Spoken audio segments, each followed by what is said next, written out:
అధికారి కారణమంటూ రాజానగరం మాజీ ఎమ్మెల్యే జకంపూడి రాజా తీవ్ర ఆరోపణలు చేశారు.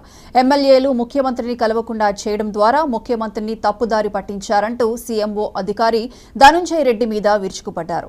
అలాంటి చెత్త అధికారి వల్లనే ఈ పరిస్థితి దాపురించిందని మీడియా సమక్షంలో మండిపడ్డారు. ధనుంజయ రెడ్డి గారు లాంటి పనికి మాలిన చెత్త అధికారులు ఏ ఎమ్మెల్యే అయినా ఏదైనా ఒక అర్జీ పట్టుకుని వెళ్తే ఆయన రూమ్ బయట ఆయనే ముఖ్యమంత్రిలాగా గంటల తరబడి కూర్చొని కూడా కాదు, నుంచుని ముఖ్యమంత్రి గారి దగ్గరికి ఏదైనా వెళ్ళి చెబితే ముఖ్యమంత్రి గారు ప్రగాఢమైన నమ్మకంతో గుడ్డి విశ్వాసంతో ఈ ధనుంజయ రెడ్డి గారిని బయట నుంచి పిలవడం, ఆయనకి చెప్పడం.